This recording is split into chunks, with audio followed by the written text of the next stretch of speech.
Winter acts like a blanket. It covers the world in silence, making everything feel peaceful. But that silence is deceptive. It hides things. Sounds are muffled. Tracks are covered. And help is always a little bit further away because of the snow. Tonight, I'm going to share 3 true stories from people who found out that the cold isn't the only thing waiting outside their door. From a snowplow driver who wasn't clearing the roads, to a stranger in the woods learning your routine, and a family that wasn't quite what they seemed. So, turn off the lights, lock your deadbolt, and pull the covers up tight. Let's get started. I've always been a bit of a night owl. 3 years ago, I was living alone in a small rental property just outside the suburbs. It was early December, that time of year when the sun sets at 4:30, and by dinner time, it feels like midnight. I remember that night vividly. A massive snowstorm had been forecasted for days. By 8 o'clock p.m., the wind was howling against the siding of my house, rattling the window panes. I had planned to just hunker down, maybe catch up on some emails. Just a quiet, boring night. My neighborhood was usually dead quiet, mostly older folks who were in bed by 9. That's why the sound of the engine caught my attention. It was around 9:15. I was in the living room when I saw headlights sweep across my curtains. I walked over and peeked through the blinds. A truck was moving down the street. At first glance, I assumed it was the city plow clearing the roads. But as it got closer, beneath the yellow glow of the street lamp, I realized it didn't look official at all. It was an old, beat-up white pickup truck. The body was rusted out, and on the front, there was this makeshift plow, just a piece of scrap metal welded to the bumper. No flashing lights, no logo, just a dark, ominous vehicle creeping along at maybe 5 miles per hour. I watched him drive past. He wasn't clearing snow effectively. It felt like he was just patrolling. 10 minutes later, I heard the rumble again. He was back. This time, moving even slower. I peeked through the crack in the blinds. The truck crawled up the street and then, right at the edge of my driveway, the brake lights flared red. He stopped. He just sat there, idling. I couldn't see the driver, just the dark silhouette of a head, turning toward my house. I locked the front door. Then I checked the back door. I told myself I was being paranoid. Maybe he was just a neighbor's friend looking for an address. 20 minutes passed. The house had settled into that deep winter silence. And then, thud, thud, thud. A knock at the front door. It wasn't a pound. It was soft, almost polite. But at 10 p.m. in a blizzard? My heart hammered against my ribs. I crept to the door and looked through the peephole. Nothing. Just the swirling snow. "Hello?" I called out. No answer. I backed away. I went into the kitchen to get a glass of water to calm my nerves. As I was standing by the sink, a sound came from the window right next to my head. Tap, tap, tap. Someone tapping on the glass with a fingernail. I froze. That wasn't the wind. I ripped the curtains open. Nothing. My porch light illuminated the fresh snow. It was pristine, except for the footprints. I ran to the back sliding door. As I approached the glass, I saw them. Fresh, heavy boot prints. They started from the side of the house, walked directly up to the glass of my back door, and stopped. And here is the part that made my blood run cold. There were no footprints leading away. The tracks just ended at the door. That meant he hadn't left. He was standing right there, pressed against the exterior wall, just inches out of my line of sight. I retreated to the finished basement. It felt safer down there. I sat in my gaming chair in the dark, clutching my phone. I sat there for an hour. Eventually, I started to relax. I convinced myself he had left. I was facing my computer setup. The monitor was off, leaving a black, reflective screen. Behind me, across the room, was the basement's sliding glass door. I felt a sudden, intense urge to turn around. The hair on the back of my neck stood up, but I didn't turn around. Instead, I looked at the reflection in my monitor. In the black screen, standing outside the glass door behind me, was a silhouette, a tall figure, completely still, staring right at the back of my head. I spun around. For a split second, the motion sensor light flickered on. I saw him. A man in a heavy, dirty jacket, a hood pulled low. He raised a hand and waved. A slow, mocking wave. I dialed 911 instantly. "There is a man outside my house," I whispered. While I was on the phone, a sound came from upstairs. A loud, metallic screech. Then a heavy thud. My front door. He had kicked it in. I heard heavy, wet boots stomping on the hardwood floor above me. He was stomping, and he was laughing, a high-pitched, manic giggle echoing through the vents. He was heading for the basement stairs. I didn't wait. I ripped the sliding door open and sprinted into the snow. I ran through the drifts, falling twice, until I reached my neighbor's house. The police arrived minutes later, but the truck was gone. The man was gone. Inside, my house was destroyed. He hadn't stolen anything. Instead, he had slashed my sofa to ribbons. He flipped my mattress. It was pure rage. And on the whiteboard in my kitchen, he had written a message in red marker. "I'll be back. Sleep tight," with a smiley face. The detectives found footprints circling my house over a dozen times. He had been watching me for nights, learning my layout.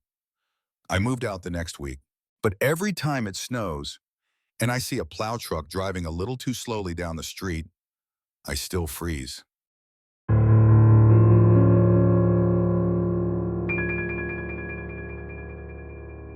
I'm a writer, so I spend a lot of time in my head.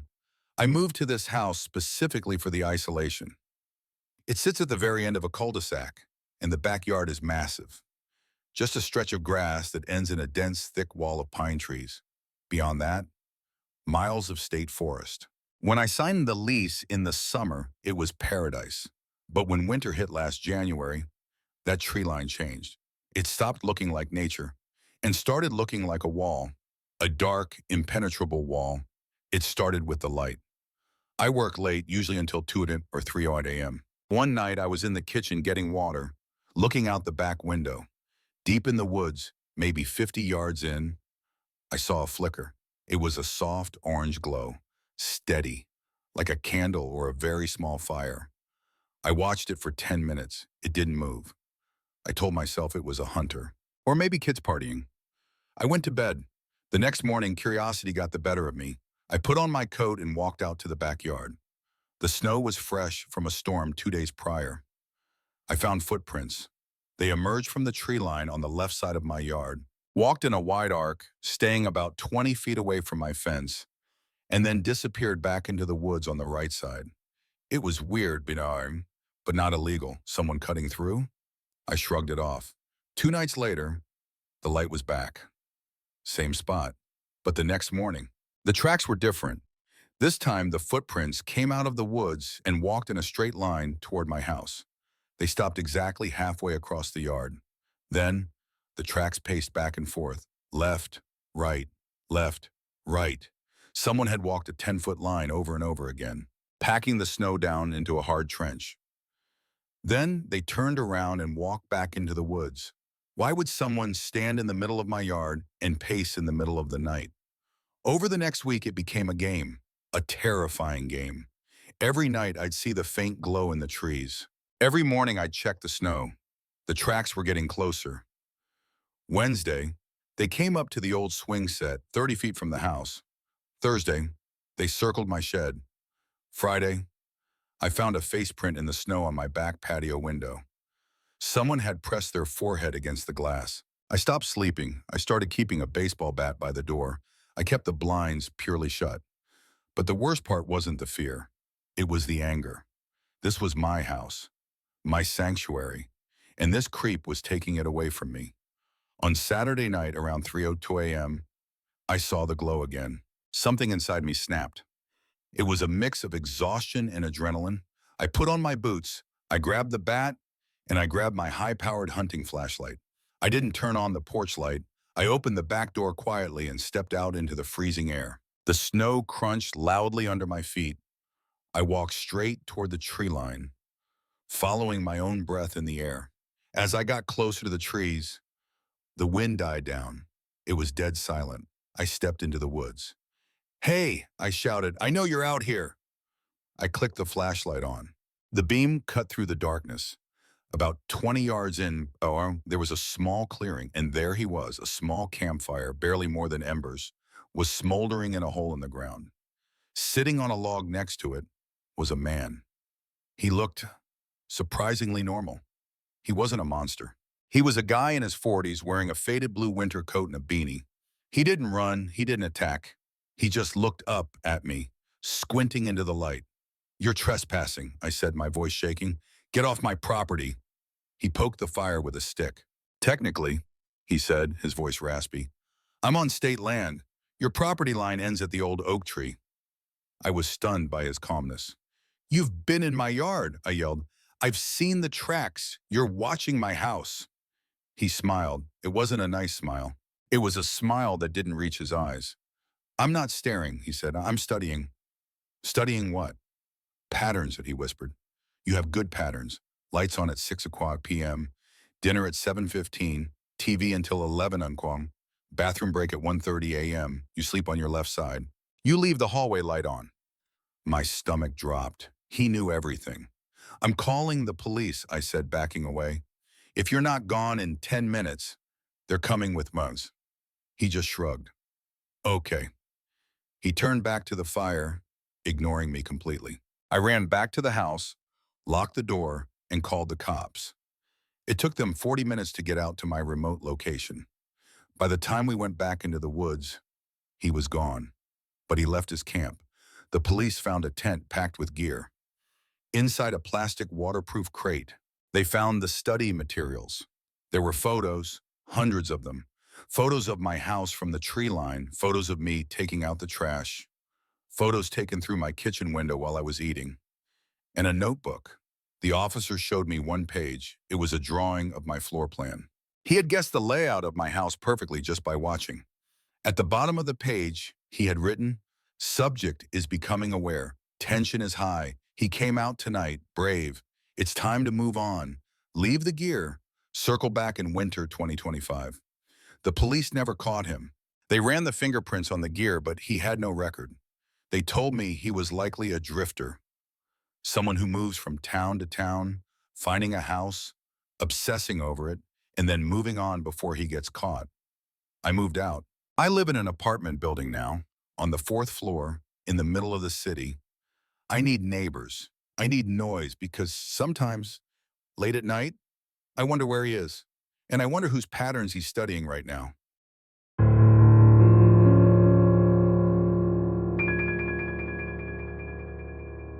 This happened last year during the big freeze that hit the Midwest.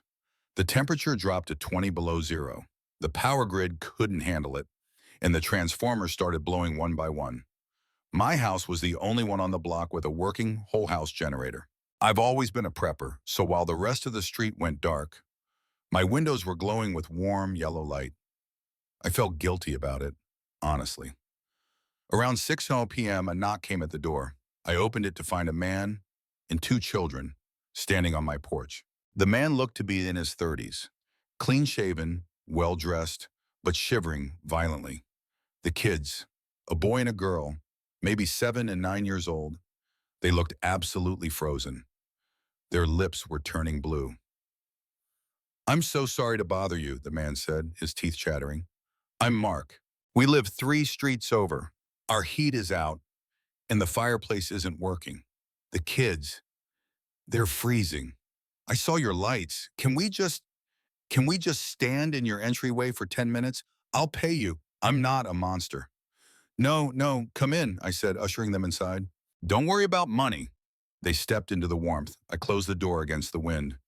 "Thank you," Mark said, exhaling a cloud of steam. He put his hands on the kids' shoulders. "Say thank you to the nice man." "Thank you," the kids mumbled in unison. They didn't look at me. They stared at the floor. I made them hot cocoa. I set them up in the living room. But as the hours passed, something felt wrong. It was the kids. They were too good. You know how kids are. They fidget. They ask questions. They complain. These two? They sat on the sofa like statues. They held their mugs with 2 hands and didn't move. Every time they took a sip, they glanced at Mark first, as if asking for permission. Mark was charming. He told me he was an accountant. He asked me about my job. He asked me about the house. "You live here all alone?" he asked, sipping his tea. "Yeah, just me," I said. He nodded, looking around the room. "Big house for one person. Good security, though?" It's okay, I said. The generator is the main thing. By 10 o'clock p.m., the storm was a full-blown blizzard. The roads were impassable. I can't send you out in this, I said. You guys should crash here. I have a guest room. Mark smiled. You're a lifesaver. Really. I set Mark up in the guest room upstairs. I made a bed for the kids on the pull-out couch in the living room. I went to my bedroom, locked the door, force of habit, and tried to sleep. But I couldn't. My brain was itching. Why were the kids so terrified? Why didn't Mark know their jacket sizes when he helped them take their coats off? At 1 o'clock a.m., I heard a creak. The floorboards in the hallway. I lay perfectly still. My doorknob turned, slowly, quietly. It was locked, so it didn't open. I heard breathing on the other side. Then, a soft tapping. Hey, Mark's voice came through the wood. You awake? I can't find the bathroom. I grabbed the baseball bat I keep under the bed. I didn't answer. He stood there for another minute. Then, I heard his footsteps move away, but not toward the bathroom. He went downstairs. I waited 5 minutes. Then I cracked my door open. I could hear voices downstairs. Shut up, Mark hissed. It didn't sound like the nice accountant anymore. Find the keys. Look for a wallet. Then I heard the little girl whimpering.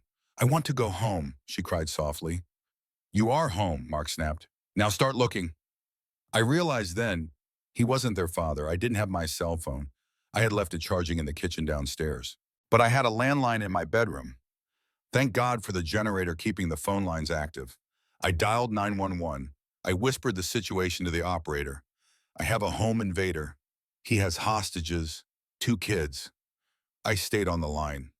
10 minutes felt like 10 years. Suddenly, I heard sirens cutting through the wind. Downstairs, chaos erupted. He called the cops, Mark screamed. That bastard! I heard footsteps pounding up the stairs. He was coming for me.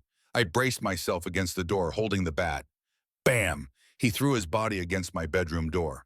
The wood splintered. Bam! Open the door, he roared. I'll kill you. The door frame gave way. Mark burst into the room, holding a kitchen knife. I swung the bat. I hit him square in the ribs. He groaned and doubled over, dropping the knife. Before he could get up, red and blue lights flashed through the window. The police were pounding on the front door. Mark looked at the window, looked at me, and realized it was over. He bolted. He ran to the window, smashed it with a chair, and jumped out into the snowbank below. The police caught him 2 blocks away, freezing to death in a shed. Later that night, an officer sat me down in my kitchen. The kids were wrapped in blankets in an ambulance outside. You did a good thing, the officer said grimly. Was he their stepdad? I asked. Custody battle? The officer shook his head. He looked sick. No, those kids are siblings. They were reported missing from a Walmart parking lot 3 states away in 2019. My blood froze. He's been holding them for 4 years? Yeah, he's been using them, pretending to be a family to gain trust, get into people's homes, rob them, or worse. I watched the ambulance drive away. I thought about the way the kids looked at him, the absolute terror in their eyes. And I thought about the lock on my bedroom door. If I hadn't locked it, if I hadn't woken up, I don't think any of us would have left this house alive. And that is why, when the snow starts to fall and the world goes quiet, I always double-check the locks. Because sometimes, the cold isn't the only thing trying to get inside. If these stories sent a shiver down your spine, please leave a like and subscribe to the channel. It really helps us grow. And let me know in the comments, do you prefer the summer or do you brave the winter alone? Until next time, stay safe, stay warm, and I'll see you in the next video.